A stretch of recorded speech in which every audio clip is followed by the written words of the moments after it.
The Bert Show.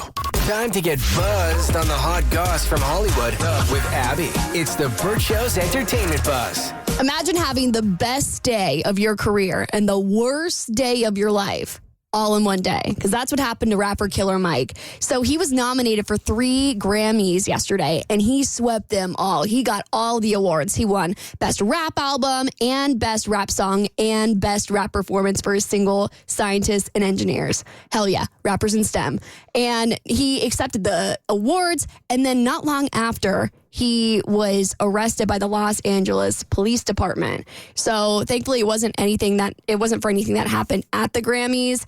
CNN is reporting that the Los Angeles Police Department has him booked for a physical altercation that took somewhere else. So glad that none of the other celebs are getting. Do we know what happened? I read TMZ saying some reports that he got into some kind of altercation with the security guard. I don't know if that had anything to do with it, but that seems to be the only news that has come out that may have been a possible reason for his arrest. Security guard at the event? At the event. At the event, Like, at the Grammys. While he was trying to get into the event. I guess they got into it in the rain for some odd reason, but nobody seems to know why or exactly what happened. There's like a video of a brief little, it wasn't really like a tussle or anything. It just seemed like a disagreement. A tussle. I just love the idea of 2 grown men getting into a tussle. And ironically, for those who really don't know hip-hop, I know his name doesn't suggest it, but it's like really surprising that Killer Mike, of all rappers, is a guy who got arrested at the Grammys. I would have never saw that coming. Because he's like a super nice guy? Yeah. That's what you're saying, Yeah, that's not really his style. It's so funny because you're so right. Like, his name is not indicative of who he is as a person at all. At all. So, yeah, it was surprising. Yeah, because I think most people, if they're not familiar with a lot of people in rap, they're like, Killer Mike getting arrested, that adds up. Sounds about right. Sounds about right. He's not Killer Mike. All right, since it's the first full week of Black History Month, I thought I would kick off something I'm going to do once a day for every day in February, and it's going to be your Black Entertainment History Fact of the Day. So this is something I found on TikTok. So I thought this was really interesting. So every single day when I was growing up, my mom would pack me those Famous Amos cookies. I used to have a little Uncrustable, little Famous Amos cookies. Oh, don't get Tommy started on Famous Amos.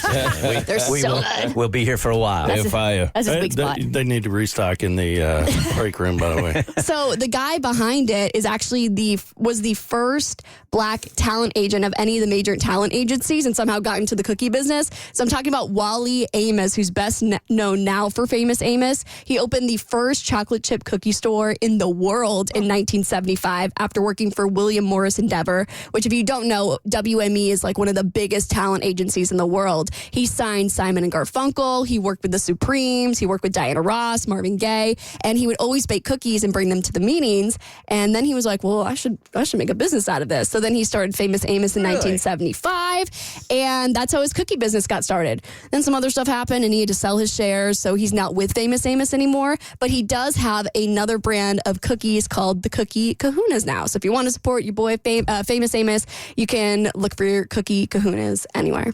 I didn't know about the Cookie Kahunas part, but I did know the rest, like that he did that. And yeah, obviously he made a pretty good business decision going into the cookie business. Yeah, right? Yeah. All right, now we have a big pivot. I started this last month, but every 30 days or so, some guy will get super popular on TikTok, and everyone in the comments will kind of roll their eyes and be like, oh, this is the new white boy of the month, so here we go again. So now that January has come and gone, let's see who the latest flavor of vanilla is. They're attractive and unproblematic. And everyone just loves them on TikTok. White boys of the month? A white man? No! Abby has done the work to bring you the white boy of the month. I love that Schmidt quote.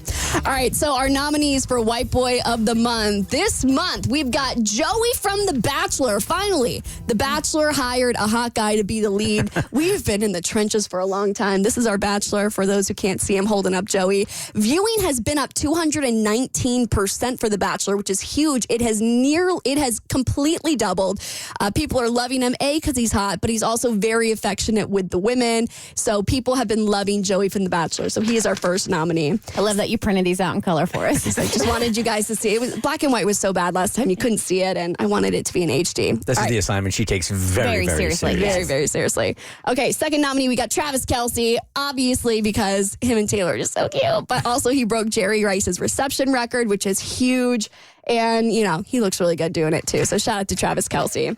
Okay, our third nominee. Our third nominee is this guy named Jet who came out of nowhere on the TikTok. Jet and Pookie. Yeah. You might recognize him from Pookie's TikToks that sound like this. Saturday night, going to Hal's, our favorite steakhouse on the planet. And I gotta say, Pookie looks absolutely fire tonight. Babe, I am just seeing her out here for the first time. What are you wearing? I'm wearing a House of CB top. So people are calling him the ultimate simp. Anytime she posts an outfit photo, he is like thrilled. He's like, oh, you look so good, baby. But he's also, he graduated valedictorian at UPenn. So, you know, he gets a little hype of his own. And finally, our white boy of the month. Can we get a drum roll, please? This month is going to none other than Jason Kelsey. Jason is regarded as one of the greatest centers in the NFL history. Supposedly, he played his last game ever, and he managed to be shown. He got managed to be shown more times than Taylor Swift at the one game he went to, which takes a lot of star power. So shout out to you, Jason Kelsey. I will be adding you to the White Boy of the Month calendar. Did I hear correctly that there's now a shirtless Jason Kelsey action figure? No. When he took his shirt off at the game. Really? Yeah, it popped up on Facebook over the weekend. You could buy it. I hope he's getting royalties. All right, he stood up for his wife on the Grammy stage. Was it the right thing to do, or was it disrespectful to the award show? We'll debate Jay-Z's speech on your next E-Buzz on The Bert Show. The Bert Show.